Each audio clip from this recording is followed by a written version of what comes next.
بسم اللہ الرحمن الرحیم۔ البدایہ والنہایہ، جلد اول، حمد باری تعالیٰ، باب اول۔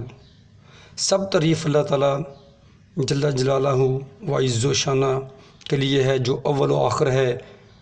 اول اس لیے کہ اس سے قبل کوئی چیز نہیں تھی، اور آخر اس لیے کہ وہ قدیم ہونے کے علاوہ جملہ اشیاء کائنات کے مقابلے میں، یعنی برعکس، جو مٹ جانے والی ہیں، واجب الوجود اور لم یزل ہے۔ اسی نے ہر چیز، حیوانوں، انسانوں، جنوں اور فرشتوں کو تخلیق کر کے ان کی مقدار تقدیر معین کر دی ہے۔ اسی نے آسمانوں کو بے ستون بلند کر کے ٹھہرایا اور انہیں کواکب اور دوسرے روشن اجزاء میں سماوی سے مزین کیا۔ اسی نے آسمان میں چمکتے ہوئے چاند اور سورج بنائے۔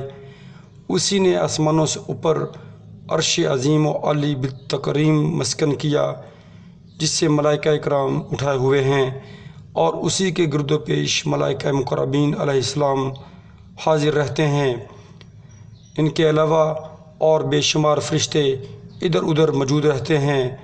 نیز ایسے 70,000 فرشتے اور ہیں جو آسمان تک پہنچ کر لوٹتے نہیں، اور دوسرے فرشتوں کی طرح اللہ تعالیٰ کی تسبیح و تحلیل میں مصروف رہتے ہیں۔ اللہ تعالیٰ ہی نے دوسری مخلوقات عالم کے لیے پانی پر زمین کو ٹھہرایا اور اسے پہاڑوں سے مسمکن کیا، اور زمین میں پانی سے مخلوقات کے لیے رزق پیدا کیا۔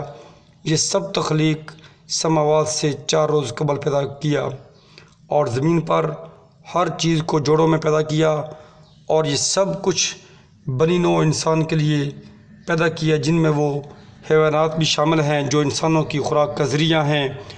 اللہ تعالیٰ ہی نے انسان کو مٹی سے تخلیق کیا، پھر اسے مادہ منویہ سے درجہ بدرجہ گوشت، پوست اور ہڈیوں میں تبدیل کر کے انسانی شکل بخشی۔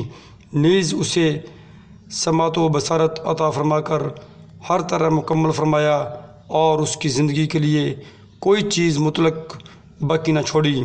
اس کے علاوہ اسے علم کا شرف بخشا۔ اللہ تعالیٰ ہی نے نوع انسانی کا آغاز تخلیق آدم سے کیا، یعنی پہلے اس کا جسم بنایا، پھر اس میں روح پھونکی، جس کے بعد فرشتوں نے آدم کو اس کے حکم سے سجدہ کیا۔ اس طرح حضرت آدم علیہ السلام ابو البشر ٹھہرے۔ پھر اللہ تعالیٰ نے انہی سے حضرت حوا کو پیدا کیا جو ام البشر ٹھہریں۔ پھر ان دونوں کو اپنی وحدت عطا فرما کر جنت میں ٹھہرایا، جس کے بعد انہیں زمین پر اتار کر ان کی اولاد میں کثرت سے مرد و زن پیدا کیے، اور انہیں مختلف طبقات میں تقسیم کیا، یعنی کسی کو بادشاہ بنایا اور کسی کو رایا، کسی کو امیر بنایا اور کسی کو فقیر۔ اور یہ سب کچھ اس نے اپنی خاص حکمت سے کیا کہ کسی کو آزاد پیدا کیا اور کسی کو اس کا غلام بنایا۔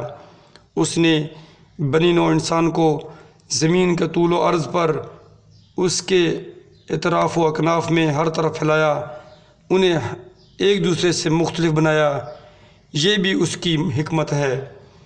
اسی نے بنی نوع انسان کے لیے سمندر اور دریا، نیز جھرنے اور چشمے پیدا کیے، اور انہیں ان کی ضروریات زندگی کا حصول کا ذریعہ بنایا۔ اس نے انسانوں کے لیے زمین و آسمان اور ان کے اندر جو کچھ ہے مسخر کر دیا۔ اسی نے انسان کے لیے بادل پیدا کر کے ان سے بارش برسائی، اور اس سے اس کے لیے ذرات و آثار پیدا کیے۔ اس نے انسان کے لیے حال و قال کے مطابق ہر چیز عطا فرمائی۔ یہ سب کچھ اس کا انسان پر احسان عظیم ہے۔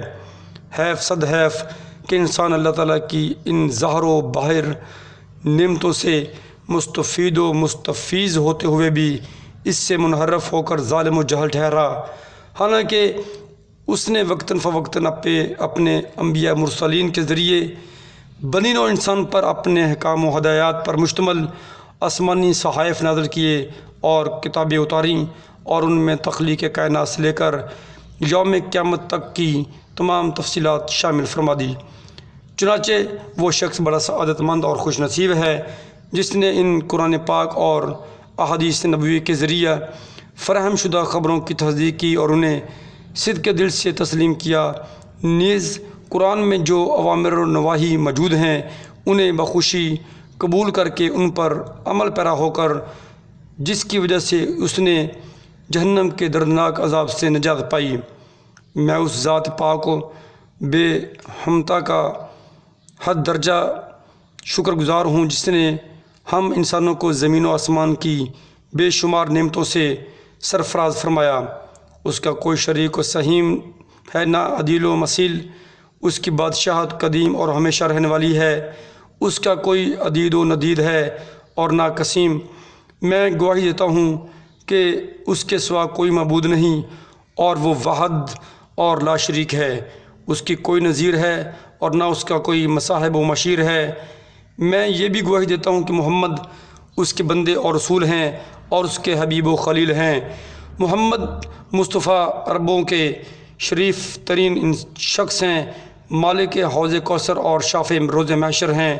وہ خاتم الانبیاء ہیں جن کا پرچم روز قیامت اللہ تعالیٰ کے فضل و کرم سے مقام محمود پر ہوگا، جس کے سائے میں پناہ لینے کے لیے مخلوق خداوندی صرف اسی طرف رخ کرے گی، حتیٰ کہ جملہ انبیاء و مرسلین حضرت ابراہیم خلیل اللہ سمیت آپ صلی اللہ علیہ وسلم کے اس پرچم کے سائے میں آنے کے خواہش مند ہوں گے۔ آپ صلی اللہ علیہ وسلم کے صحابہ کرام پر سلام، جنہوں نے آپ صلی اللہ علیہ وسلم کی مکمل پیروی کر کے ظلمت شب کو روز روشن کے نور میں تبدیل کر دیا۔ وہ انبیاء علیہ السلام کے بعد خلاصہ کائنات ہیں، رضی اللہ عنہم اجمعین۔ اس حمد و ثناء کے بعد اب یہ بندہ ناچیز خدائے بزرگ و برتر کے حسن توفیق، اس کی امداد و اعانت اور اس کی بخشی ہوئی طاقت کے سہارے زیر نظر کتاب میں تخلیق کائنات و مخلوقات، تخلیق عرش و کرسی سماوات، تخلیق زمین اور اس میں جو کچھ ہے، تخلیق ملائکہ و جنات و شیاطین، کیفیت تخلیق آدم علیہ السلام، قصص و انبیاء اور بنی اسرائیل تک، ان کے جملہ حالات و قوائف سے لے کر نبی کریم صلی اللہ علیہ وسلم کی نبوت تک تاریخی حالات بیان کرے گا، جن سے امید واسق ہے کہ بنی نوع انسان کی شرح صدور کے علاوہ ان کے باطنی و روحانی امراض کا مداوع اور صحیح علاج ممکن ہو۔ وما توفیقی الا باللہ۔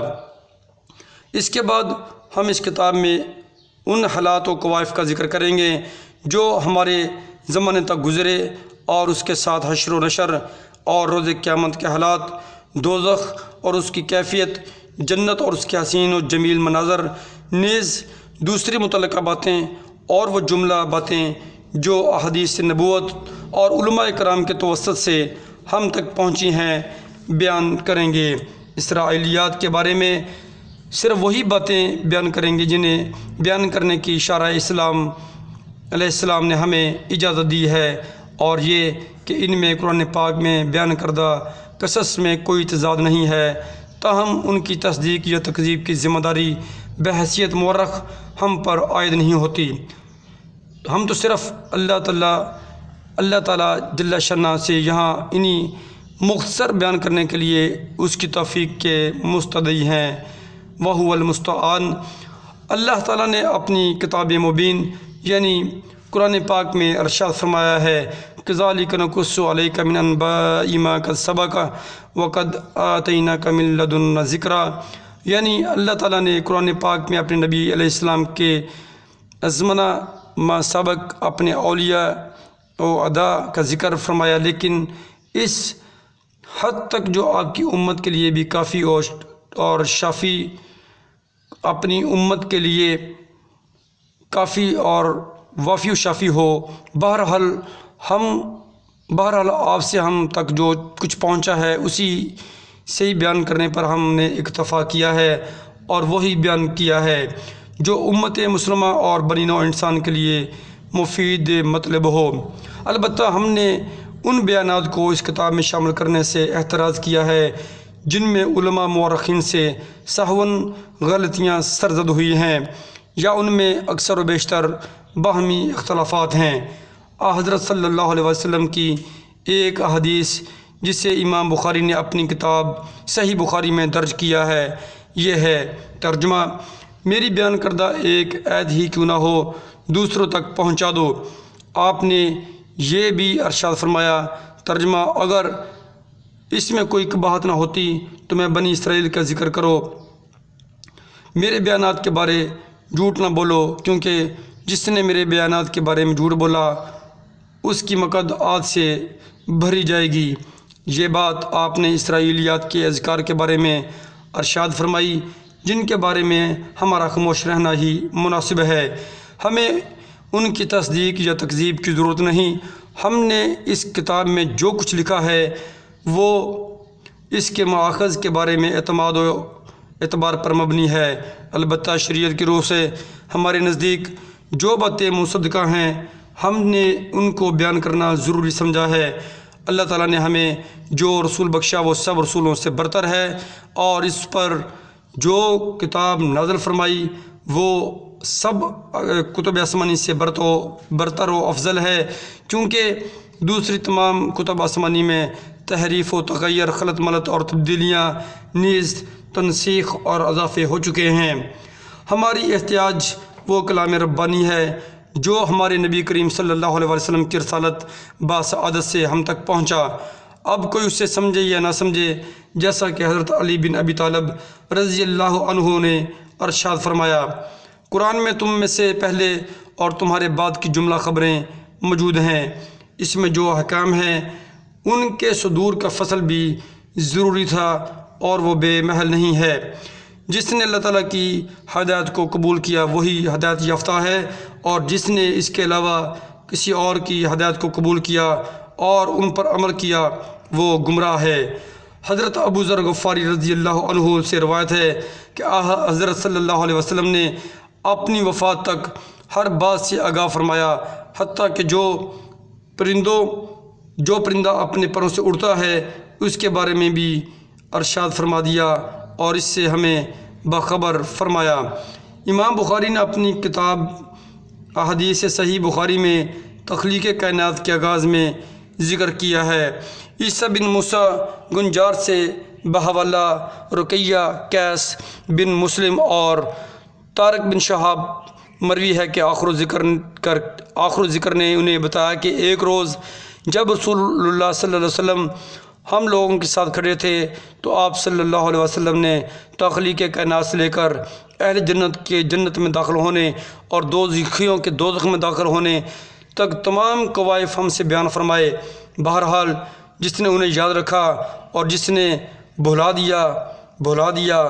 یہ روایت ابو مسعود دمشقی اور امام بخاری نے بھی بیان کی ہے۔ اسے عیسیٰ گنجار نے ابی حمزہ اور رقیہ کے حوالے سے پیش کیا ہے۔ یہی روایت امام احمد بن حنبل رحمۃ اللہ علیہ نے اپنی مسند میں یوں بیان فرمائی ہے۔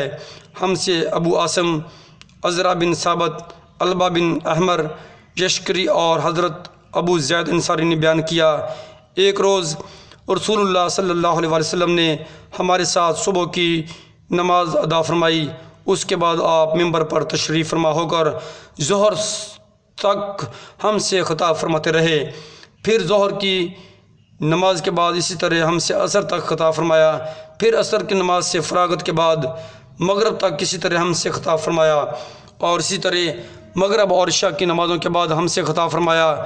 آپ نے اپنے ان جملہ خطبوں میں تخلیق کائنات سے لے کر تا قیامت تمام کوائف کا ذکر فرمایا، اور ہم نے انہیں اپنے حافظے میں محفوظ کر لیا۔ اسی روایت کو قریباً اسی طرح اپنے طریقے سے امام مسلم نے اپنی کتاب احادیث صحیح مسلم میں عنوان کتاب الفتن کے تحت یعقوب بن ابراہیم الدروقی حجاج بن شاعر کے حوالے سے بیان کیا، اور یہ بھی بیان کیا کہ ان جملہ حضرات کی بیان کردہ یہ حدیث نبوی اصلاً یکے بعد دیگرے ابی عاصم ضحاک بن مخلد، نبیل بن عزرا، البا ابی زید بن عمرو بن اخطب بن رفا انصاری رضی اللہ عنہ سے مروی ہے۔